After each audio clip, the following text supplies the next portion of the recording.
شاہ صاحب، میرا پہلا سوال یہ ہے، نیکی، احسان، کسی کے ساتھ اچھا کرنا، کیا اس کو ظاہر کر دینا چاہیے؟ کیا اس کو مخفی رکھنا چاہیے؟ کیا نیکی کی ایک موٹیویشن سوسائٹی میں بڑھانے کے لیے اس کا کوئی ریکارڈ ہونا چاہیے؟ کیا اس کا ریکارڈ نہیں ہونا چاہیے؟ میں چاہوں گا سر، یہ ایک ایسا موضوع ہے جس پہ بہت سے لوگوں کی کنفیوژن ہے سر. اس میں شریعت کیا کہتی ہے، اس میں روحانیت کیا کہتی ہے سر؟ اس موضوع کو سر ایڈریس کر دیجیے. دیکھیے، اس میں دو ویو پوائنٹس آتی ہیں. ایک تو یہ ہے کہ اگر آپ کوئی نیک کام کرتی ہیں تو اس کو اوپنلی کیجیے تاکہ دوسرے لوگ انسپائر ہوں اس سے. اور اس کی دلیل لوگ لیتے ہیں قرآن پاک سے، جس میں فرمایا کہ تم کھلے اور چھپ کے دونوں صورتوں میں اللہ کے نام پہ. لیکن ایک اور اس کی چیز ہے کہ میں ذاتی طور پہ تو اس کا قائل ہوں کہ کسی کے ساتھ اگر کوئی بہتر سلوک ہم کرتے ہیں تو وہ اتنی رازداری کے ساتھ کیا جائے کہ خود سلوک کرنے والے کو یہ پتہ نہ چلے کہ میں نے کسی کے ساتھ کوئی اچھا سلوک کیا ہے، اپنی ذات سے بھی چھپا لے. اس کا بندوبست رب تعالیٰ نے کیا ہے کہ اس چیز کو پھیلایا جائے کہ رب نے نیکی کرنے والے کو یا بہتر سلوک کرنے والے کو تو اس کو خفیہ طور پہ کرنے کو کہا، لیکن جس کے ساتھ یہ سلوک کیا گیا ہے اس کو کہا کہ تم اس کو پھیلاؤ لوگوں میں. ٹھیک سر. تو اس کی وجہ ہے کہ بڑی ہیومن سائیکالوجی کی گہرائی کی بات ہے. اگر کوئی آدمی ہم سے آ کے یہاں کہتا ہے میں یہ ہوں، میں یوں ہوں، میں یوں ہوں، تو ہمارے ذہن میں فوراً ایک خیال آتا ہے کہ یار یہ بلا وجہ میں اپنی بڑائی بیان کر رہا ہے. درحقیقت چھوٹا آدمی ہے جو لوگوں کے درمیان اپنے آپ کو بڑا بنا کے پیش کر رہا ہے. لیکن اگر دوسرے لوگ یہ کہیں کہ فلاں آدمی جو اپنے آپ کو اتنا چھوٹا ظاہر کرتا ہے در حقیقت بڑا آدمی ہے، تو سب کو بھلا لگے گا، سبھی اس آدمی کی تعریف کرنے لگیں گے. تو ایک تو یہ پہلو ہے کہ جب ہم چھپا کے کرتے ہیں تو لوگوں کی نظروں میں بھی ہماری اس وقت حیثیت بڑھتی ہے جب جس کے ساتھ کوئی نیک کام ہم نے چھپا کے کیا ہے وہ خود لوگوں میں بیان کرتا ہے کہ فلاں آدمی نے فلاں ضرورت کے وقت میرے کام آ گیا تھا وہ، اور فلاں وقت میں پھنسا ہوا تھا، اس نے میری مدد کی، وہاں سے میں نکل گیا. تو وہ زیادہ بہتر چیز ہے. اس میں ایک اور دوسرا پہلو بھی ہے. وہ پہلو یہ ہے کہ جس کے لیے ہم کچھ کر رہے ہیں اس کی عزت نفس، کہ جب ہم ظاہر کر کے اس کی کوئی خدمت کرتے ہیں تو اس بیچارے کی عزت نفس مجروح ہوتی ہے. میں نے تو ایک زمانے میں کہیں گفتگو ہو رہی تھی تو میں نے کچھ لوگوں سے ایک عرض کی تھی کہ یہ جو آپ مختلف لوگوں کو چیکس دیتے ہیں یہ کیا آپ کہ اپنے ذاتی پیسے سے ہوتے ہیں؟ میں نے کہا نہیں جی، تو گورنمنٹ کے ہے. تو میں نے کہا جی پھر that is all the more reason کہ آپ وہ چھپا کے دیں، کیونکہ آپ نے اس کو 5,000 روپیہ دیا، 10,000 روپیہ مدد کا دیا، لیکن ٹی وی پہ اس کی شکل ظاہر ہو گئی، اس بیچارے کی تو عزت کا جنازہ نکال دیا. اس غریب کی عزت نفس کہاں گئی؟ تو اگر آپ نے بتانا ہی ہے کہ ہم نے اپنے شہریوں میں سے جو کوئی بہت زیادہ فارچونیٹ لوگ نہیں ہیں ان کو ہیلپ کیا، تو ویسے کہہ دیجیے کہ آج اتنے ضرورت مندوں کو گورنمنٹ کے خزانے سے امدادی چیک دیے گئے، بات ختم ہو جائے گی. تو اس کا یہ دوسرا پہلو. تو میں تو ذاتی طور پہ اس میں بہت شدت سے یقین رکھتا ہوں کہ دوسرے آدمی کی خدمت کچھ اس انداز میں کی جائے کہ خود اپنی ذات کو پتہ نہ چلے کہ میں نے کسی کی کوئی خدمت کر دی ہے۔ سر اسی سوال جو پہلا سوال ہے اس سے میں جوڑنا چاہوں گا ایک بات کو سر، یہ جو سر حدیث رسول ہے جس کا صلی مفہوم ہے اللہ کہ علیہ وسلم ایک ہاتھ نے اگر کچھ دیا تو دوسرے ہاتھ کو خبر نہ ہو سر اس کی بھی تھوڑی سی وضاحت کر دیجیے گا سر۔ یہ وہی بات ہے جو میں آپ سے عرض کر رہا ہوں جی سر۔ کہ اتنی رازداری برتی جائے کہ ایک ہاتھ سے میں دے رہا ہوں تو میرا دوسرا ہاتھ جو اس ہاتھ کے بالکل قریب ہے اس کو بھی پتہ نہ چلے کہ میں نے دیا ہے۔ ایک قصہ میں نے، میرا خیال ہے موسٹ پروبیبلی 1964-63 میں پڑھا ہوگا جب میں اسٹوڈنٹ تھا، اور وہ یہ ایسے قصوں کے بارے میں عرض کر دوں کہ یہ درحقیقت بڑی دیر میں سمجھ آئی کہ یہ قصے عام طور پہ حقیقی نہیں ہوتے بلکہ اسٹوڈنٹس کو تعلیم دینے کے لیے اس دلچسپ پیرائیے میں پیش کیا جاتا ہے ان کو کہ اس کو دلچسپی سے نوجوان سنیں اور سننے کے بعد اس کے دل پہ اس کا بہت اثر ہو اور وہ ادھر کو مائل ہو جائے۔ تو ایک قصہ ایک زمانے میں نے پڑھا تھا کہ کسی جگہ پر ایک صاحب تھے جو بڑے وسیع اور کاروبار کے، بہت وسیع کاروبار کے مالک تھے۔ تو انہی دنوں انہوں نے اپنی صاحبزادی کی انگیجمنٹ کر دی اپنے ہی ہم کف لوگوں میں، اپنے برابر کے لوگوں میں، لیکن اٹ سو ہیپنڈ کہ کچھ عرصے کے بعد ان کا کاروبار بیٹھنا شروع ہوا اور نوبت یہاں تک آ گئی کہ در پردہ وہ بینکرپٹ ہو گئے۔ اب یہ پتہ تو کسی کو بھی نہیں تھا کہ وہ بینکرپٹ ہو گئے ہوئے ہیں، ان کے پاس ہے کچھ نہیں۔ تو جہاں انہوں نے اپنی بچی کی انگیجمنٹ کی تھی ان لوگوں نے زور دینا شروع کیا کہ شادی کریں بچی کی، اب ان کے پاس پیسہ نہیں ہے، کوئی بھی کچن نہیں چل رہا تو شادی کہاں سے کرنی ہے۔ تو انہیں خیال آیا کہ میرا ایک دوست ہے وہ ماشاءاللہ فائنینشلی خاصا ایفلوئنٹ ہے، تو میں اس کے پاس جاتا ہوں کہ وہ کچھ میری تھوڑی مدد کر دے۔ وہ گیا دوست کے پاس بیٹھے اور کہا کہ دیکھو تم میرے دوست ہو تو تمہیں میں یہ راز کی بات بتا رہا ہوں کہ میں اندر سے کھوکھلا ہو گیا ہوں بالکل، تو گھر کا کچن بھی نہیں چل رہا مجھ سے۔ تو بچی کی شادی کی تھی، بہت اچھی جگہ تھی، اب وہ زور دے رہے ہیں شادی کے لیے، میں نہیں کرتا تو رشتہ ٹوٹ جائے گا، تو مجھ جیسے کنگال آدمی سے پھر رشتہ کون جوڑے گا، تو تم کچھ مدد کر دو۔ جو ہی میرا کاروبار ٹھیک ہوتا ہے پہلا کام میں یہ کروں گا کہ میں تمہارا قرض لوٹا دوں۔ تو دوست نے پوچھا کتنے پیسے چاہیے، تو انہوں نے جو اماؤنٹ بتائی بہت زیادہ تھی، تو ان کے دوست نے کہا کہ یہ بہت بڑی رقم ہے، یہ تو میرے پاس نہیں۔ جب انسان نے کہا کہ میں تو بڑی امید لے کے آیا تھا، کہ اچھا آپ ایسا کریں، میں ایک صاحب کے پاس بھیج دیتا ہوں، شہر کے انتہائی نیک آدمی ہیں، اور میرے حوالے سے وہاں چلے جائیں اور جا کے کہہ دیں میں نے آپ کو بھیجا ہے اور وہ آپ کو اتنا پیسہ دے دیں جتنا آپ کو چاہیے، تو وہ فوراً دے دیں گے، آپ جائیے۔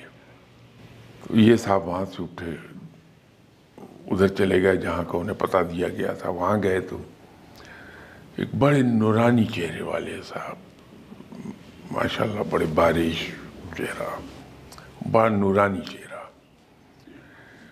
ان سے ملاقات ہوئی تو انہوں نے کہا کہ فرمائیے کیسے تشریف لائے۔ تو انہوں نے کہا جی وہ آپ کے قریبی دوست ہیں فلاں صاحب کے، جی ہیں۔ تو انہوں نے کہا وہ میرے بھی بڑے قریبی دوست ہیں، تو مجھے کوئی ضرورت آن پڑی ہے، میں ان کے پاس گیا تھا، تو انہوں نے کہا کہ میرے پاس تو نہیں ہے پیسے، لیکن میں آپ کے پاس آ جاؤں اور آپ سے کہوں کہ مجھے اتنے پیسے دے دیں۔ تو وہ بزرگ تو ایک دم سے بھڑک اٹھے اور ان کو بے نقط سنا دی۔ اب یہ بہت بظاہر تو عزت والے آدمی تھے، تو بڑے ہرٹ ہوئے، بہت دکھی ہوئے، تو غصہ بھی بہت۔ تو واپس گھر جا رہا تھا، خیال آیا کہ میں اس دوست کو بتا دوں کہ کیسے عجیب و غریب آدمی کے پاس تم نے بھیجا تھا، تم تو بڑے دعوے سے تم نے کہا تھا، اور وہ سامنے سے نہ صرف یہ انکار ہو گیا بلکہ یہ سلوک ہوا میرے ساتھ۔ تو دوست کے پاس گئے، جا کے ان سے کہا کہ دیکھو میں وہاں گیا تھا، تو انہوں نے مجھے بے عزت کر کے نکال دیا۔ تو وہ بندہ سوچ میں پڑ گیا، کہنے لگا کہ اچھا ایسے ہے نہیں وہ، انہوں نے کیا کہا آپ سے، ذرا دوہرا دو۔ تو اس نے پوری جو انہوں نے ڈیروگیٹری گفتگو کی تھی وہ دوہرا دی۔ وہ کہنے لگے یار ایک منٹ ٹھہرو، آئی ایم سوری آپ کے ساتھ یہ سلوک ہو گیا، آپ کے جاتے ہی میرے کچھ پیسے آ گئے تھے، وہ میں دے دیتا ہوں تمہیں، تم لے جاؤ اپنا کام چلاؤ دو۔ اس آدمی کی بیٹی کی شادی ہو گئی، شادی کے کچھ عرصے کے بعد کاروبار کھڑا ہو گیا۔ تو جب ان کے پاس پیسے آئے تو یہ لے کے اپنے دوست کے پاس واپس کرنے گئے۔ تو ان کا دوست جب اندر سے آیا تو زار و قطار رو رہا تھا آنسوؤں سے۔ کیا ہوا، خیریت ہے؟ انہوں نے کہا یار آپ کو یاد ہے میں نے ایک بزرگ کے پاس بھیجا تھا آپ کو، آج ان کا انتقال ہو گیا۔ تو یہ کہنے لگے شکر کرو شیطان زمین سے اٹھ گیا، وہ کوئی انسان تھوڑی تھا، تو ضرورت مند آدمی کو دھتکارا تھا اس نے اس طریقے سے۔ تو اس آدمی نے پہلی بار ان سے کہا کہ نو ایسا نہ کہو، اصل میں میرے اور ان کے درمیان کچھ کوڈ ورڈز مقرر تھے۔ تو تمہیں یاد ہوگا میں نے تم سے پوچھا تھا کہ انہوں نے کہا کیا ہے تمہیں، تم نے ان کے الفاظ دہرائے، تو وہ میسج میرے لیے یہ تھا کہ جتنے پیسے مانگتے ہیں یہ ان کو دے دیں، اگر یہ واپس کر سکیں تو ٹھیک ہے ورنہ معاف۔ تو وہ اس لیے یہ کرتے تھے کہ ان سے مانگنے والا اگر راہ گلی کہیں انہیں مل جائے سر راہ تو شرمندہ نہ ہو کہ میں نے ان سے مدد لی تھی۔ تو دنیا میں ایسے بھی لوگ گزرے ہیں نیکی کرنے والے۔ تو یہ جو آپ صلی اللہ علیہ وسلم کا فرمان ہے کہ اس طرح سے دو کہ ایک ہاتھ جس سے دوسرے ہاتھ کو پتہ نہ چلے، تو یہ نیکی کا مزہ اسی وقت آتا ہے جب ہم اگلے کے ساتھ نیکی اس انداز میں کریں کہ خود ہمارے ذات کو پتہ نہ چلنے پائے۔ اور اس کے اندر بہت بچنا چاہیے ہمیں۔ یہ جو کسی کے ساتھ ہم نیک سلوک کرتے ہیں، یہ ہم بڑے ٹائٹ روپ پہ چل رہے ہوتے ہیں، تلوار کی دھار پر چل رہے ہوتے ہیں، کیونکہ نیکی میں اور تکبر میں صرف ایک بال برابر فرق ہے، ایک ہیئر لائن ڈفرینس ہے۔ انسان کی نیکی اس وقت تک نیکی رہتی ہے جب تک کہ اسے یہ احساس نہ ہو جائے کہ میں نیکی کر رہا ہوں۔ جہاں یہ احساس آیا اس کے اندر کہ میں نیکی کر رہا ہوں، وہ تکبر میں بدل جائے گا۔ تو جب ہم کسی دوسرے کی خدمت کرتے ہیں تو اپنے آپ کو ایک چیز سجیسٹ کرتے رہیں جس کو یہ آپ پڑھے لکھے حضرات سیلف سجیسشن کہتے ہیں۔ اپنے آپ کو سیلف سجیسشن دیتے رہیے کہ میری یہ حیثیت کہاں کہ میں کسی کی مدد کر سکوں، میں تو خود محتاج ہوں کہ اللہ کے در پہ بیٹھا ہوں بھیک مانگنے کے لیے، تو میں اللہ سے لے کے کھا رہا ہوں، تو میں کہاں سے اس حیثیت میں آیا کہ کسی کی مدد کر دوں۔ ایٹ بیسٹ اگر میں کچھ کر سکتا ہوں تو دوسرے کی خدمت ہے، اور وہ جو میں اس کی خدمت کر رہا ہوں در حقیقت یہ اس آدمی کا احسان ہے کہ اس نے مجھے نیکی کا موقع دیا ہے کہ میں ثواب کما لوں اس کی خدمت کر کے، تو احسان اس کا میرے اوپر ہے، میرا اس پر نہیں ہے۔ تو جب ہم اپنے آپ کو یہ سیلف سجیسشن دیتے رہتے ہیں تو ایک وقت آتا ہے کہ ہمارے ذہن میں اس طرح وہ امپرنٹ ہو جاتی ہے بات کہ پھر اپنے آپ کو یاد دلانے کی ضرورت نہیں پڑتی، وہ ہماری سیکنڈ نیچر ہو جاتی ہے کہ کسی کی اگر خدمت کی ہے تو اس انداز میں ہم خدمت کر دیتے ہیں کہ یار اس کی بڑی مہربانی، یہ میرے پاس آ گیا، اس نے موقع دیا۔ اور ایک اور چیز ہمیں یاد رکھنی چاہیے، اگر کوئی آدمی مجھ سے کچھ لے جاتا ہے تو وہ در حقیقت دے کے جا رہا ہے، مجھے لے کے نہیں جا رہا۔ بہت خوبصورت۔ اس طرح سے کہ اگر کسی نے مجھ سے 10 روپے دیے ہیں تو مجھے 100 روپے اللہ سے دلوا کے جا رہا ہے، تو 90 روپے اس کے میری طرف آ گئے۔ ٹھیک ہے سر۔ تو وہ لے کے تو کچھ نہیں گیا، الٹا مجھے دے کے گیا، تو مجھے اس کا احسان مند ہونا چاہیے۔ تو یہ اگر ہم اپنے آپ کی ٹریننگ کرتے رہیں ذہنی طور پہ تو کچھ عرصے میں وہ وقت آ جاتا ہے کہ انسان اپنے ہی جیسے دوسرے بندے کی جب خدمت کرتا ہے تو اس کے چہرے پہ خدمت کرتے ہوئے انتہائی شرمندگی ہوتی ہے، بجائے آنکھوں میں تفاخر ہے اسے شرمندگی ہوتی ہے۔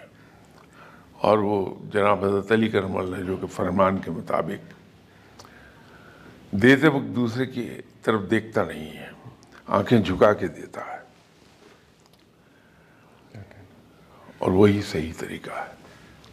سر رومی، جلال الدین رومی، آپ کے مزار پہ اگر جائیں تو بڑی چیزیں سمبولک ہیں سر، ایون کہ سر وہ جو رقص درویش ہے وہ بھی سر اس کا ایک سمبل ہے کہ وہ ہاتھ، یہ والا ہاتھ سر ایسے ہے اور یہ والا ہاتھ ایسے ہے سر، یعنی وہ اللہ سے لے رہا ہے اور دوسرے کو دے رہا ہے، کو دے رہا ہے، اور درمیان میں وہ صرف وہ ایک چینل کا رول پلے کر رہا ہے سر۔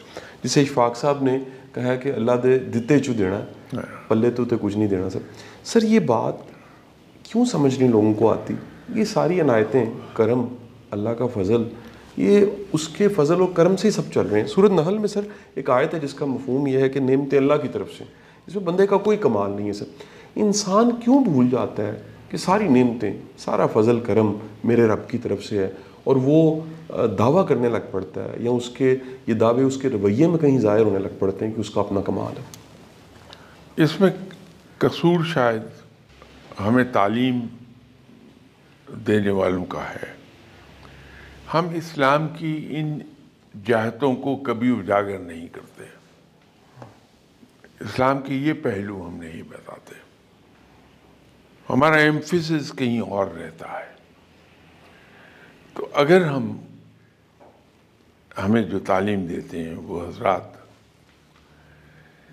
اگر اسلام کے ان جہتوں پر زور دینا شروع کر دیں اور ہمیں بتانا شروع کر دیں تو میرے خیال میں ہر آدمی آہستہ آہستہ سیکھ جائے گا۔ سر یہ سوال سر ایک کہہ لیجئے بڑا سنجیدہ نوعیت کا سوال ہے سر، اور یہ آج سوسائٹی کے ساتھ تو بہت زیادہ جڑا ہوا سوال ہے سر۔ سر کیا کسی سیاسی بندے کے پیچھے لگ کے اتنا اندھا ہو جانا چاہیے کہ اپنے رشتے خراب کر لیے جائیں کسی سیاسی پارٹی کو فالو کرتے ہوئے؟ اگر اس کے نظریے کہ وہ مخالفت کرے تو اسی وقت آپ ریئیکٹ کریں اور غصے کا اظہار کریں اور لان تان کریں؟ کیا سر کسی کو اتنا بلائنڈلی فالو کرنا چاہیے؟ کیونکہ سر ہر شخص انسان ہے، لیڈرز بھی انسان ہے سر، وہ جب ایکسپوز ہوتے ہیں سر اور ان کی جو زندگی کے کمزور حصے ہیں وہ دنیا کے سامنے اجاگر ہوتے ہیں، اس پوائنٹ کو کیونکہ فالوورز نے نظر انداز کیا ہوتا ہے سر، تو تب وہ شدید ڈسہارٹ ہوتے ہیں سر۔ کیا سر کسی کے پیچھے لگ کے اپنے تعلق اپنوں کو گوایا جا سکتا ہے؟ اس کی جڑیں بڑی گہری ہیں، اس تک پہنچنے کے لیے جی سر ہمیں یہ دیکھنا ہوگا کہ اصل میں بنیادی طور پر ہم لوگ جذباتی لوگ ہیں۔ جب کسی کو اچھا کہنے پہ آئیں گے تو اس انداز میں اس کو اچھا کہتے ہیں کہ گویا کہ وہ فرشتہ ہے، اس میں کہیں کوئی خامی نہیں ہے۔ لیکن جب ہم اس کو جس کو سر پہ بٹھایا ہوا ہے اٹھا کے زمین پہ پٹکیں گے تو پھر اس کے اندر کوئی ہمیں اچھائی نظر نہیں آتی، سب برائیاں ہوتی ہیں۔ اس کی شاید بنیادی وجہ یہ ہے کہ ہمارے یہاں ہیروز کی کمی ہے۔ ہیروز کے کم ہونے کی وجہ سے دو قباحتیں آ گئیں۔ ایک تو ہمارے اندر شخصیت پرستی آ گئی، دوسرا یہ آ گیا کہ جو ہمیں آدمی دوسروں سے ذرا سا بہتر کسی بھی پہلو سے دکھائی دے، ہم اس کو کہتے ہیں کہ یہ دنیا کا بہترین آدمی ہے۔ یہ ہمارے اندر کمی آ گئی۔ جب تک ہمارے اندر شخصیت پرستی ہے یہ ایسے ہوتا رہے گا۔ جب ہم نظریات پر چلیں گے، نظریات پر پرکھیں گے انسان کو، تو یہ شخصیت پرستی ہماری آہستہ آہستہ ختم ہو جائے گی۔ اس بات کو ڈیولپ کرنا ہے ہمیں اپنے اندر کہ ہم شخصیت پرستی سے ہٹ جائیں، ایک ریشنل اپروچ لے لیں، ہم نظریات کو پرکھیں، تو پھر ہمیں یہ ضرورت نہیں ملے گی کہ ہم ایک انسان کو پوجا کی حد تک معاذ اللہ وہ چاہنے لگتے ہیں۔ تو ہوگا یہ کہ جہاں پہ نظریات بہتر ہوں گے ہم وہاں جانا شروع ہو جائیں گے، ادھر کو جائیں گے، تو ہمارے اندر وہ شدت نہیں رہے گی پسندیدگی کی یا ناپسندیدگی کی۔ پھر ہم لوگ بہت ہی ججمنٹل ہیں، ہائیلی اوپینینیٹڈ۔ ہم عام طور پر اپنی رائے قائم کرتے ہیں سن سنا کے باتوں کو۔ کبھی ہماری رائے اس پر بیس نہیں ہوتی کہ میں اگر قاسم شاہ صاحب سے ملا ہوں تو ملنے کے بعد میں نے جیسے آپ کو پایا میں وہ ویسی رائے قائم کروں۔ میں آپ سے ملا نہیں ہوں گا، اگر 2 4 5 لوگوں سے آپ کی بہت تعریف سن لی تو میری رائے آپ کے بارے میں بہت اچھی ہو جائے گی، اور اگر ادر وے راؤنڈ ہوا تو میری رائے بھی مختلف ہو جائے گی۔ اور ہمارے یہاں جناب حضرت عمر رضی اللہ تعالیٰ عنہ کی بڑی قدر ہے، and very rightly so, he deserves it. بہت سی چیزوں میں ہم وہاں سے روشنی لیتے ہیں۔ تو جناب حضرت عمر رضی اللہ تعالیٰ عنہ ہی کا واقعہ ہے کہ ایک صحابی نے آ کے کسی صاحب کی بہت تعریف کی تھی، تو فرمایا کہ تم نے اس سے کبھی تمہاری ڈیلنگز ہوئی ہیں؟ اس نے کہا جی نہیں۔ کہ تم نے کبھی اکٹھے سفر کیا؟ کہ نہیں۔ کہ جاؤ پھر پہلے اس سے کوئی معاملہ کرو اور اس کے ساتھ سفر کرو، پھر آ کے میرے پاس اسے رائے دینا۔ تو ہم بہت سی چیزیں جناب حضرت عمر رضی اللہ تعالیٰ عنہ سے سیکھتے ہیں، تو یہ بھی اگر ہم وہاں سے لے لیں کہ ہم رائے قائم کرنے میں جلدی نہیں کریں، اور لوگوں سے سن کے ایک رائے قائم نہ کریں، بلکہ اس آدمی سے ملیں، اس کے ساتھ کوئی اگر معاملہ ہو، لین دین ہو، ڈیلنگز ہو، یا اس کے ساتھ اکٹھے ہم سفر کریں، تو پھر ہم رائے قائم کریں، وہ دیر پا ہوگی۔ سر اتنا کہت رجال کیوں ہے سر؟ ہر لیڈر، ہر سیاسی شخص، اس کی کوئی ایسی کمزوری، خامی سامنے آ جاتی ہے سر کہ ووٹر قوم کدھر جائے سر؟ کس کو فالو کرے سر؟ نہیں دیکھیے، یہ جو خامی والی بات کہہ رہے ہیں، یہ خامی کا معاملہ تو یہ ہے کہ ہمیں ہر وقت ذہن میں ایک بات رکھنی چاہیے کہ ہم سبھی انسان ہیں اور خطا کے پتلے ہیں۔ ہم میں کہیں نہ کہیں کسی نہ کسی جگہ کوئی خامی موجود ہے۔ دیکھنے کی بات یہ ہے کہ وہ خامی کس قسم کی ہے، اس کی انٹینسٹی کیا ہے۔ تو اگر ہم کسی انسان کو فالو کرتے ہیں، اس کو رول ماڈل بناتے ہیں، تو پھر یہ سوچ کے بنائیں کہ وہ بھی انسان ہے ہم جیسا، اس کے اندر بھی خوبیاں بھی ہیں اور خامیاں بھی ہیں، اس کے پلس پوائنٹ بھی ہیں، ڈاؤن سائڈ بھی ہے اس کی، لیکن چونکہ اس کے پاس علم ہم سے زیادہ ہے، عقل و فہم میں ہم سے زیادہ ہے، تو ہم ان سے سیکھ لیں، اس کو فالو کر لیں۔ ٹھیک سر۔ لیڈر کا معاملہ بھی ایسا ہے کہ اس کے اندر بھی وہ انسان ہے، جی سر۔ کہیں نہ کہیں کوئی نہ کوئی خامی ایک موجود ہوگی، لیکن لیڈر کے قصے میں ہمیں محتاط یہ رہنا چاہیے کہ اس کی وہ خامی ایسی نہ ہو جو دوسروں کو افیکٹ کرتی ہو، وہ خامی وہ ہونی چاہیے جو اس کی ذات تک رہ جائے، تو وہ قابل قبول ہو جائے، تو پھر ہمیں مایوسی نہیں ہوتی، زندگی میں جھٹکے نہیں لگیں گے ہمیں۔ صحیح سر۔ سر اقتدار کا نشہ ایک ورڈ سر بولا جاتا ہے سر نشہ تو بالکل ایک ہٹ کے چیز ہے سر، کیا سر اقتدار میں نشے والی طاقت ہے سر؟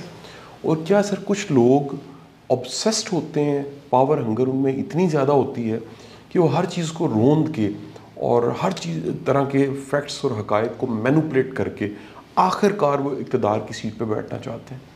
دیکھیے، اقتدار کی بھوک اس وقت بہت زیادہ ہو جاتی ہے جی سر۔ جب اقتدار اس صورت میں ملے کہ کوئی اس پر چیک نہ ہو،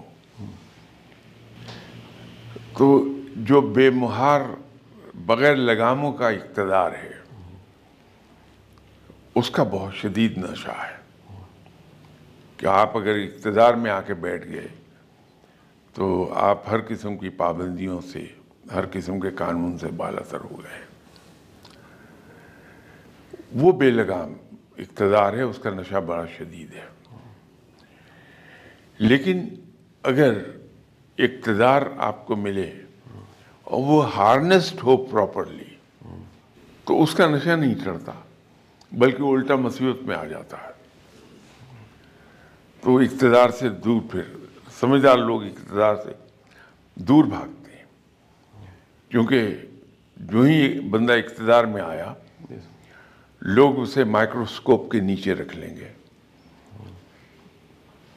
تو جب وہ مائکروسکوپ کے نیچے آتا ہے تو اس کی زندگی بڑی محال ہو جاتی ہے۔ سر ایک سوال یہ بھی سر دل میں اٹھتا ہے سر کہ اگر کسی کو ملتے ہیں سر تو ایک جواب فیلنگ کی شکل میں آ رہا ہوتا ہے سر، ایک سر ریشنل مائنڈ جواب دے رہا ہوتا ہے سر کس چیز پہ اعتبار کرنا چاہیے؟ آخر زندگی گزارنی ہے سر اور ہمارے اعتبار خراب ہو جاتے ہیں سر، فیلنگ پہ بھروسہ کرنا چاہیے، وہ جو گٹ فیلنگ ہوتی ہیں سر، یا پھر ریشنلی عقل جو کہہ رہی ہے سر اس پہ ہمیں یقین کر لینا چاہیے؟ بڑے بڑے سمجھدار لوگ گزرے ہیں ہمارے یہاں، حکیم لقمان جی سر، جیسے بھی جی سر، صاحب عقل دانش،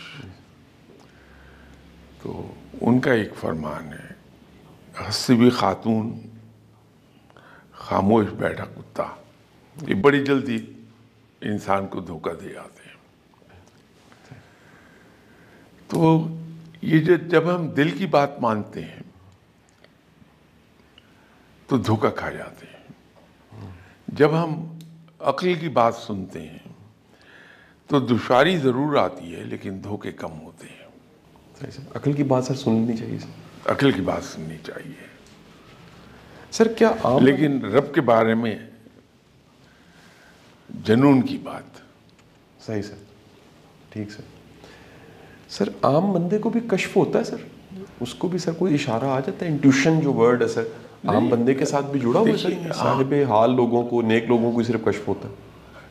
نہیں، ہم لوگ معلوم نہیں اس چیز کو اتنی بڑی بات کیوں سمجھ بیٹھے ہیں۔ جی سر، یہ جینیٹیکلی ہر انسان میں آیا ہوا ہے، اچھا سر، جو بابا آدم کی تخلیق پر رب تعالیٰ نے حضرت آدم کو علم سکھایا تھا، جسے علم الاسماء کہا، وہ ہم سب اولاد آدم ہیں، ٹھیک سر، تو جینیٹیکلی ہم سب میں آیا ہوا ہے۔ ٹھیک ہے سر، فرق صرف ایک جگہ پڑتا ہے کہ جو آپ جیسے نیک اور بھلے لوگ ہیں، یہ چونکہ نیکی کی راہ پہ ہوتے ہیں اور باوجود کاروبار زندگی میں مصروف ہونے کے یہ رب کی طرف لو لگائے ہوتے ہیں، تو ان کی روح بڑی لطیف ہوتی ہے۔ تو جب انسان کی روح لطیف ہوتی ہے تو اس کے اندر یہ حس جو ہے، جس کو نفسیات میں سکس سینس کہتے ہیں، جی سر، وہ ڈیولپ ہوتی چلی جاتی ہے، ٹھیک ہے سر، اور ایک وقت آتا کہ اتنی ڈیولپ ہو جاتی کہ وہ کنورٹ ہو جاتی انٹو کشف۔ ٹھیک سر، تو یہ ہر شخص کے اندر موجود ہے۔ صحیح سر، بات یہ ہے کہ صرف ایک جگہ جا کے فرق پڑ جاتا ہے کہ میری طرح کا گناہ گار آدمی جو گناہوں میں ڈوبا ہے، اس میں یہ حس کمزور ہوتی چلی جاتی گناہوں کی وجہ سے، اور جو لوگ نیک ہیں ان کی یہ حس ڈیولپ ہوتی چلی جاتی ہے۔ صحیح سر۔ سر ایک آخری سوال سر میرا یہ ہے سر کہ سر یہ ٹائم اینڈ اسپیس سے باہر جانے کا تجربہ سر، وہ کہا جاتا ہے کسی نیک انسان کے پاس بیٹھیں تو زمان و مکان کی قید سے بندہ آزاد ہو جاتا ہے سر۔ اس کو سر بڑے لوگ کوٹ کرتے ہیں کہ وہ کیونکہ صاحب حال ہوتا ہے تو آپ پاسٹ اور فیوچر سے نکل کے پریزنٹ میں آ جاتے ہیں، لیکن سر یہ سیم ایکسپیرینس اگر اچھی مووی دیکھی جائے سر تو تب بھی یہی ہوتا ہے سر، آپ ٹائم اینڈ اسپیس سے اتنا آؤٹ ہو جاتے ہیں اور اتنا انوالو ہو جاتے ہیں سر، تو یہ دونوں میں سر ہم فرق کیسے نکال سکتے ہیں سر؟ نہیں، یہ دونوں میں ایک بڑا فرق ہے جی سر، کہ دنیا سے کٹ کے باہر نکل جائے بندہ ٹھیک ہے سر، اور اندیکھی دنیا کی سیر کرنے لگے، وہ ایک کیفیت ہے۔ ٹھیک ہے سر، اور کسی چیز کے اندر اتنی دلچسپی پیدا ہو جائے جی سر، کہ اس کے اندر غرق ہو جائے بندہ اور دنیا سے کٹ جائے، گرد و پیش سے بے خبر ہو جائے، جی سر، وہ ایک چیز ہے۔ جو پہلی صورت ہے اس میں دنیا سے بے خبر ہونے کے باوجود عام آدمی سے زیادہ باخبر ہو جائے گا بندہ، اس میں بالکل بے خبر ہو جائے گا۔ صحیح سر، دونوں میں فرق ہے۔ یہ دنیا میں ڈوبا ہے بندہ تو اس لیے بے خبر ہو گیا ہے، ٹھیک سر، وہ دنیا سے بے پرواہ ہو گیا ہے، اس کے نزدیک دنیا کی کوئی حیثیت نہیں رہی، وہ اللہ کی محبت میں ڈوب گیا ہے، تو وہ بے خبر ہو کے بھی سب سے زیادہ باخبر ہو گیا ہے۔